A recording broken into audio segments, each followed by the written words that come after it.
Muito se ouve falar na importância das árvores para o meio ambiente e para a sociedade. Mas quando andamos pelas ruas de uma cidade grande, como São Paulo, por exemplo, onde a vida é tão corrida, é quase que impossível parar e observar as árvores que ainda existem por lá. Mais difícil ainda é entender como elas resistem a tanta urbanização. No programa de hoje, você vai conhecer as árvores centenárias da capital paulista, uma homenagem às árvores sobreviventes da Mata Atlântica que foram condecoradas pela campanha Veteranas de Guerra.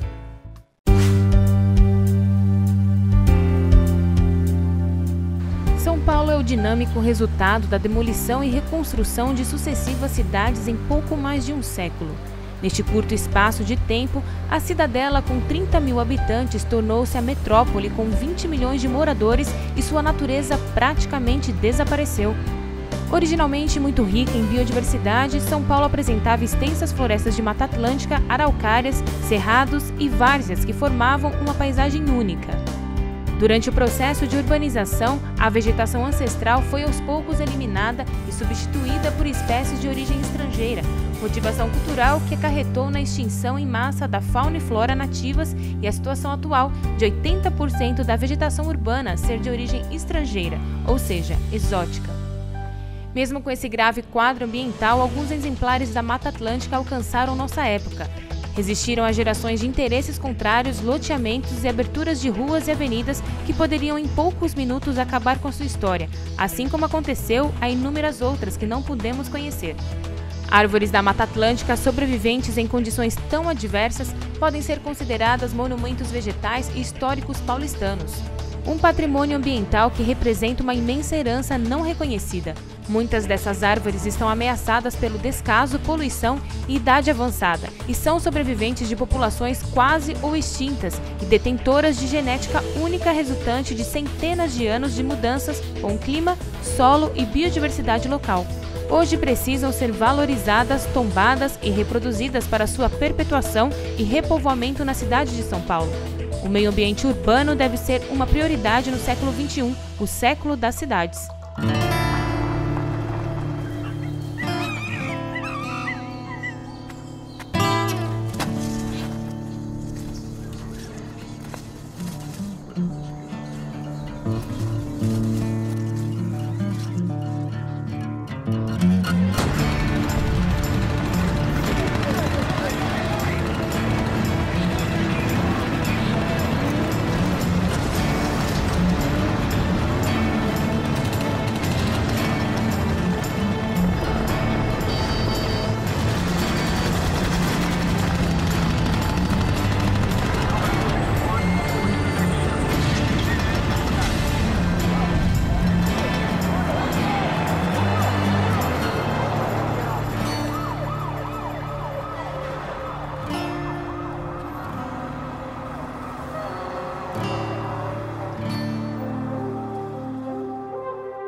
Alguns dizem por aí que durante a Segunda Guerra, a atriz alemã Marlene Dietrich teria dito que mesmo se a capital fosse destruída, enquanto houvesse Linden, ou Atília como é conhecida no Brasil, Berlim ainda seria Berlim.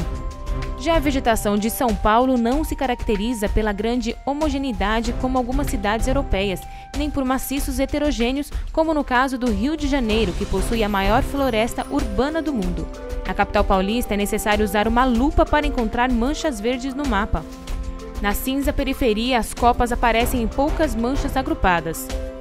Ao observarmos, é possível afirmar que o denso verde existe em São Paulo, mas está lá, longe, na Serra da Cantareira ou na Serra do Mar, afastado do cotidiano. Há ainda a presença de manchas verdes maiores, porém concentradas em poucos parques urbanos. Historicamente, a legislação não acolhe a vegetação no desenho da cidade. As calçadas são estreitas, assim como os canteiros centrais e as praças. O concreto tomou conta. É ele quem aparece, são os prédios que arranham os céus e é o cinza, a cor do ar.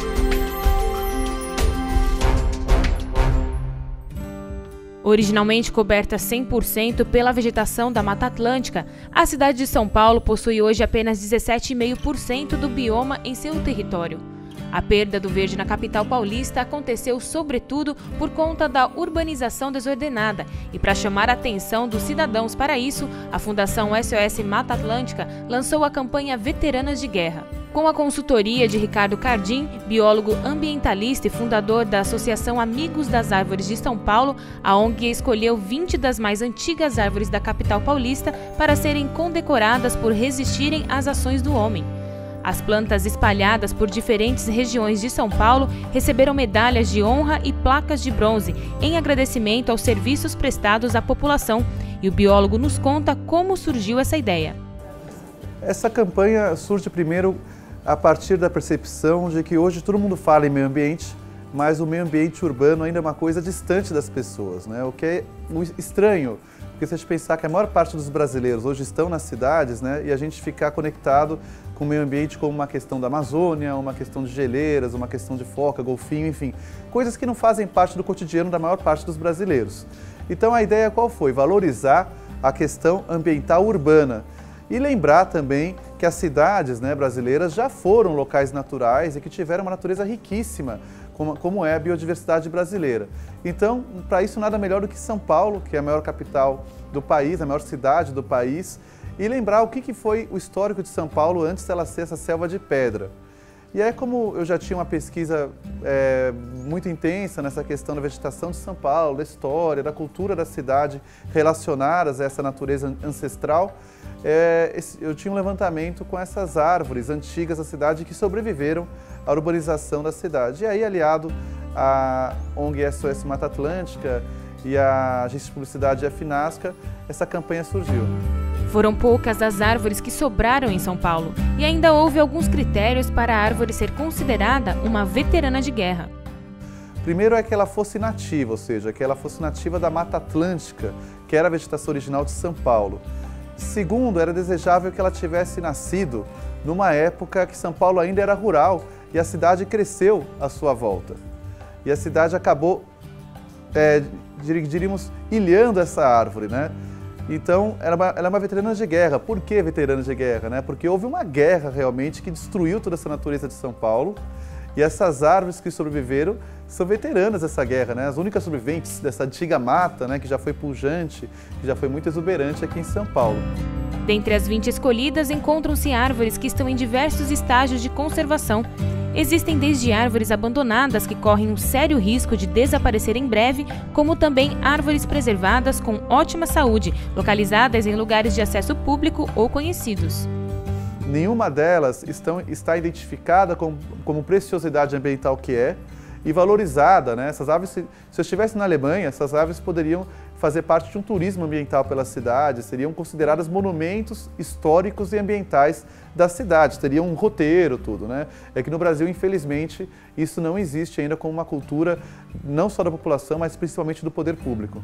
Elas não recebem nada mais do que o cuidado para as outras árvores urbanas, elas não são consideradas preciosidades como deveriam ser.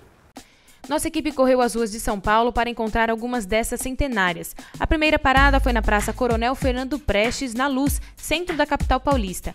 Ali encontramos um jequitibá rosa. Considerada a árvore símbolo do estado de São Paulo, raros são os locais da metrópole onde se pode observar o jequitibá rosa em seu formato típico e idade avançada. Esse exemplar certamente é centenário e foi plantado ali, possivelmente pela antiga Escola Politécnica. Essa árvore nativa da Mata Atlântica é o gigante de nossas florestas e no passado existiam no estado exemplares tão grandes que quando caíam nas matas o barulho da queda se assemelhava a trovões, segundo relatos antigos. O jequitibá recebeu a medalha Resistência por resistir ao concreto. Um pouco mais à frente, ainda na região central, encontramos mais uma, dessa vez uma jatobeira localizada no parque mais antigo da cidade, o Parque da Luz, criado há mais de 200 anos. É um dos principais redutos de árvores centenárias na cidade. Mas é o enorme jatobá que se destaca por aparentar muita idade e por ser visitado com frequência pelos bichos preguiça que vivem na área.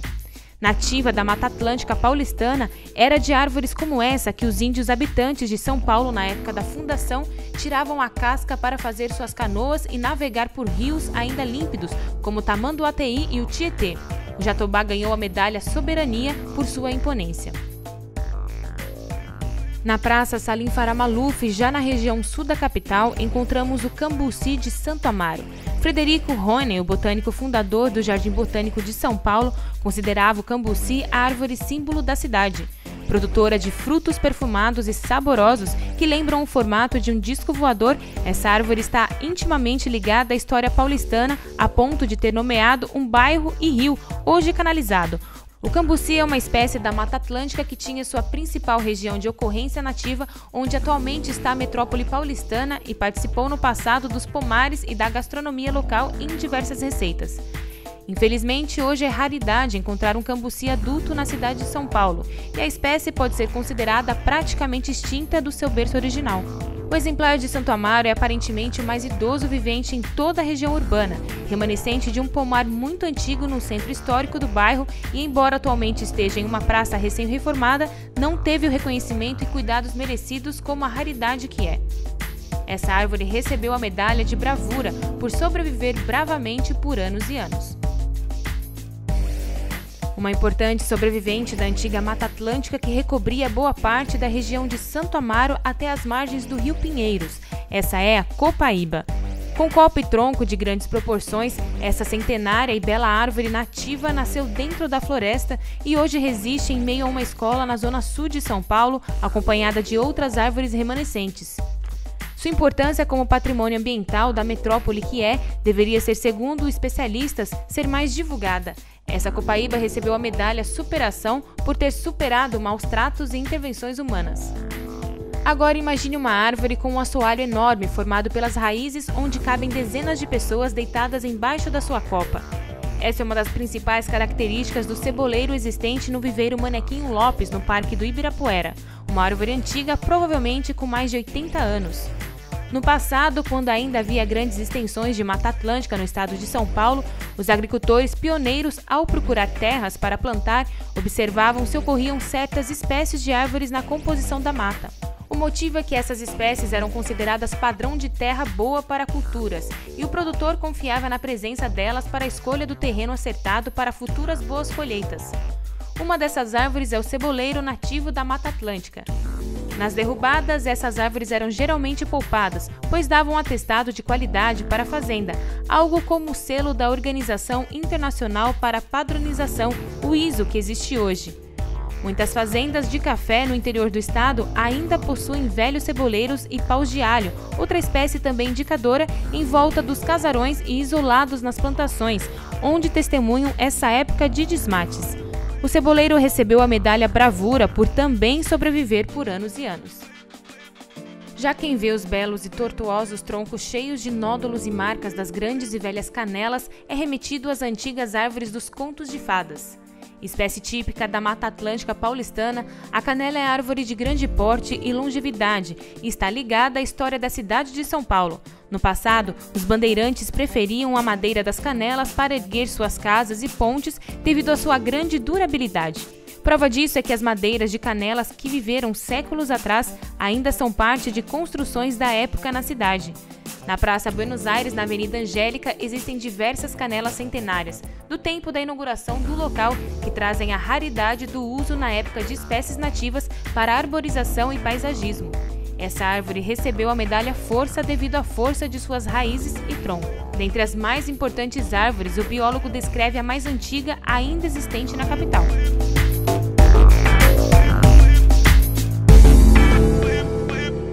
Olha, a mais antiga que a gente tem hoje é uma que chama Figueira das Lágrimas. É uma figueira nativa da Mata Atlântica, uma figueira brava e que deve ter mais de 200 anos de idade. É a árvore mais antiga documentada que a gente tem em São Paulo. Por quê? Em 1861, um viajante português, ele já fez uma descrição no livro dele de viagem sobre essa árvore, que era uma árvore grande que ficava na região do Ipiranga e que era conhecida como Figueira das Lágrimas, porque era lá que os paulistanos iam se despedir dos seus entes queridos que iam viajar para o Porto de Santos. Ela ficava na antiga estrada que ligava São Paulo a Santos naquela época. E aí o nome Figueira das Lágrimas, porque era onde as pessoas choravam pelos seus entes que viajavam, numa época onde a viagem demorava meses, né, e muitas vezes as pessoas não voltavam. Então ela era um símbolo de São Paulo, um marco de referência na paisagem. E essa figueira incrivelmente sobreviveu desde aquela época. Hoje ela está no Sacomã, na Estrada das Lágrimas, super apertada num terreninho abandonado da prefeitura, com um monte de problemas. E ela está lá, a placa de bronze que contava a história, essa placa foi colocada na década de 40 do século passado, foi roubada. E você vê o grau de importância dela, ela assistiu Dom Pedro I passar sob os seus galhos no dia que ele foi fazer a independência, em 7 de setembro de 1822. Ricardo é otimista quando fala dos maus tratos que as centenárias podem vir a sofrer nas ruas. Para ele, o governo é quem deve tomar providências. Hoje em dia esse problema está menor, porque as pessoas estão muito conectadas na questão ambiental. Era um problema muito comum até 15, 20 anos atrás. O problema maior aí que eu enxergo mesmo é a falta de cuidado do poder público, porque é ele que, através dos nossos impostos, poderia estar melhorando essas árvores, tanto em saúde quanto em visibilidade, poderia estar reproduzindo esses exemplares para que a história continuasse. Enfim, né, é um descaso total mesmo. Perguntamos também sobre as diferenças nos cuidados com as árvores plantadas na zona rural e as urbanas, e ele explica. Uma árvore urbana, a vida é muito mais difícil, porque tudo é contra a árvore urbana. Uma árvore urbana, ela tem que ter o problema do solo, o solo está compactado, está empobrecido, ele está cimentado, ele não tem, ele tem entulho, ele tem encanamentos, tem fiação passando por baixo. Na parte aérea, a gente tem toda a questão de podas para se adequar a construções do lado, a questão terrível dos fios elétricos aéreos, né, que exigem podas drásticas nas árvores, que provocam desequilíbrio, que provocam entrada de cupins. O ar da cidade é poluído também, o que prejudica a saúde, a água da cidade é poluída. Então, tudo vai contra a árvore na cidade. Por isso que a árvore na cidade também é uma guerreira, ainda mais essas que são centenárias. Plantar árvores na cidade é bem mais complicado. Os recursos, espaços e a burocracia quase não permitem tal atitude. Mas nada disso impediu que um aposentado de 62 anos de idade plantasse mais de 16 mil mudas em áreas abandonadas da cidade de São Paulo. Parece loucura, né? Mas ele só quis colocar de volta no lugar o que existia há anos atrás. Em Altíssima, poucas pessoas andavam por aqui, era uma área insegura, suja. Era tudo de ruim, degradada. E eu vi que uma iniciativa poderia mudar tudo. E eu trouxe essa missão comigo e mudou tudo. Muitas dificuldades no começo, muitas ameaças, até agressões físicas, mas eu fui em frente. Mesmo quando voltou a trabalhar após a aposentadoria, seu Hélio não abandonou o plantio. Ele conta que no começo algumas pessoas até o ajudavam, mas essas pessoas o deixaram com o passar dos dias, já que não tinham esse projeto como missão. Plantar árvore é fácil. Plantar árvore, fazendo uma analogia, é como ter um filho. Muito fácil gerar um filho. Mas você tem que criar esse filho, você tem que educar, você tem que dar um encaminhamento, você tem que fazer desse filho um cidadão do planeta, um cidadão da comunidade, do entorno, da área em que vive. Se a área for infeliz, não tenho dúvida que esse cidadão vai ser infeliz também. Então tem que resgatar a autoestima, melhorar o entorno. Ao caminhar pela parte mais fechada da vegetação até o local onde as mudas são recém-plantadas, o seu Hélio sabe dizer a idade de quase todas as árvores do Parque Linear Ticoatira, localizado na zona leste de São Paulo. É ele quem tem plantado os exemplares na região há 10 anos. Mas não foi tão fácil. Além da subprefeitura não liberar o espaço no começo, ele nos conta que os comerciantes não queriam as árvores por ali, pois atrapalhariam as fachadas das lojas. Depois de muita conversa, todos passaram a entender que aquela atitude seria excelente para o bairro e para os próprios moradores. Seu Hélio também conta que jamais aceitou qualquer ajuda financeira. Me ofereceram ajuda, eu não quero ajuda, não quero ajuda. Eu sei que muitas ajudas têm o outro lado. E eu não quero esse outro lado. Eu faço isso com missão, porque eu gosto. Eu trabalho, eu tenho minha atividade, eu ganho dinheiro. E eu aplico dinheiro aqui. Melhor investimento que eu fiz na minha vida. No começo eu gastava aqui R$2.000, R$2.500, comprando muda, adubando, podando, pagando o pessoal para me ajudar. Tá? Fui convidado sim por partidos políticos para participar, não quero. Eu quero cumprir a minha missão. E minha missão não é ser político. Tem político que a missão dele é ser político. A minha não é. A minha é fazer o bem para o planeta, fazer o bem para os outros, mas fundamentalmente fazer um bem para mim. Quando eu faço um bem para mim, eu estou fazendo para todo mundo. O sentimento hoje é só de gratidão e ele não cansa de dizer o quanto é feliz por ter tomado essa atitude. Eu já peguei depoimento de pessoas aqui que dizem, olha, quando eu comecei a frequentar aqui, eu não vou mais na unidade básica de saúde. Não tenho mais dor de cabeça, eu venho, eu caminho, eu me exercito. Que coisa maravilhosa isso daqui, esse parque. Pronto, estou pago. Meu investimento já foi pago. Ao ouvir isso, é gratificante. Então é isso que eu procuro fazer, eu procuro dividir. Quem divide, talvez não busque a felicidade plena, mas ajuda. E eu sempre falo que a felicidade é um passarinho muito arisco. Quando ele pousa, você fica quietinho observando. Qualquer movimento ele vai embora. Então aqui eu adoto esse preceito aqui. Eu tento ajudar. Mas quem tem que agradecer mesmo são os moradores da região. Para a gente, assim, é um benefício imenso, assim, porque só tem cinza, então para as crianças, principalmente, é onde a gente vem conhecer um pouquinho, tatuzinho, um pouquinho, uma formiguinha, e assim, vem com os cachorrinhos passearem. Então, para a gente, se tivesse 1 milhão de seu Hélio, era bem melhor. A gente também dá uma ajudada no que a gente pode, rega uma plantinha, põe uma florzinha, não deixa as crianças arrancarem. E vamos ver se a gente consegue melhorar um pouquinho esse mundo, né?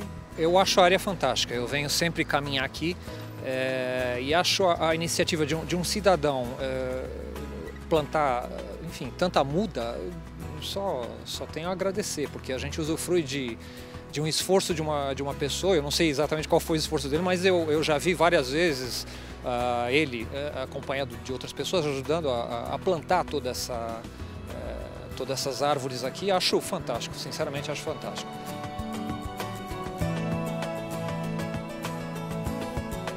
Quer sejam centenárias ou apenas mudas, todas elas, as protagonistas deste programa, necessitam de cuidados e têm uma grande importância na vida de cada ser humano. São as árvores, o verde da cidade, que torna viável a gente morar num lugar tão artificial quanto a malha urbana. Porque São Paulo, se não tivesse árvores, seria algo parecido com o Grand Canyon nos Estados Unidos. Tempestades muito fortes e muito rápidas, clima muito seco na maior parte do tempo, clima muito quente. Então, o verde é que torna a cidade suportável. O problema é que ele ainda é encarado como enfeite por parte da população e pelo poder público muitas vezes. Então, a árvore ela é fundamental para a saúde das pessoas, ela é uma questão de saúde mesmo. E essas veteranas têm, não só pelo apelo da saúde, de manter a qualidade de vida, porque são árvores grandes que produzem muitos serviços ambientais, Uma árvore grande, ela, por exemplo, quando a gente tem aquelas mudinhas, ou aquelas arvorezinhas pequenas na calçada, com a de fiação elétrica, aquilo equivale a um galho de uma árvore grande de serviços ambientais. Então, as árvores grandes são fundamentais para a cidade, E também principalmente pela questão histórica, que são árvores que contam a nossa história ambiental, contam o nosso histórico de devastação e descaso com o verde e mostram qual é o futuro a seguir, que é de preservação e de valorização do nosso verde nativo. Talvez não seja necessário você plantar 16 mil árvores como o seu Hélio ou fazer um grande projeto de proteção das árvores antigas, mas é necessária a conscientização de cada um para que essas atitudes que foram tomadas por outros sejam preservadas e ampliadas. Dentre as inúmeras formas, Ricardo destaca uma. Principalmente colocando pessoas no poder público que sejam sensíveis à causa ambiental. É sabendo votar mesmo, é o que a gente está até acompanhando essas semanas, o envolvimento da população brasileira finalmente na questão política, que era uma coisa que demorou 30 anos para acontecer, mas que agora, quem sabe, vai para frente. E a questão ambiental não pode ser deixada de lado nesse momento de manifestações de insatisfação popular. A questão ambiental hoje, urbana principalmente, é uma questão de saúde das pessoas, ou seja, do nosso bem-estar aqui dentro das cidades e da nossa sobrevivência.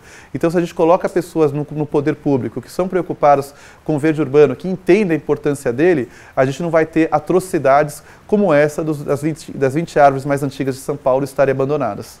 Estou aqui há mais de 40 anos e São Paulo me deu tudo. O mínimo que eu posso retribuir para essa cidade, para essa população, muitas vezes tão carente como essa área, o mínimo que eu posso retribuir é fazer. E eu torço muito para ser um multiplicador, ter 100 Hélios para plantarem, se cada um 16 mil árvores, são 1.600.000 árvores. Nós podemos mudar, nós podemos mudar.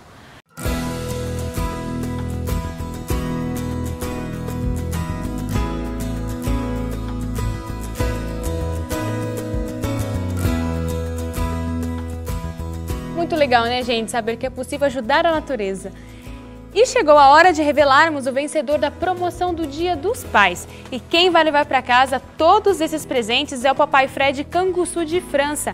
Ele nos mandou um e-mail junto com o filhinho que ainda é bebê, o Bernardo Henrique. Olha que lindo, gente. Parabéns para vocês. Todos esses presentes é para você, papai Fred. E para todos os outros pais que estão em casa nos vendo agora, um feliz Dia dos Pais. Que Deus abençoe muito a cada um de vocês.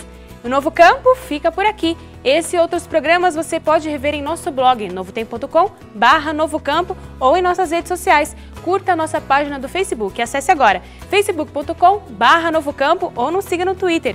O endereço é @novocampoNT. Fique ligado em nossas promoções, você também pode ganhar vários prêmios. E no próximo domingo, o Novo Campo mostra para você uma terapia diferente que usa cavalos para ajudar pessoas. Não esqueça, o nosso encontro é domingo ao meio-dia ou em outros horários alternativos. Eu espero por você, um grande abraço e até lá!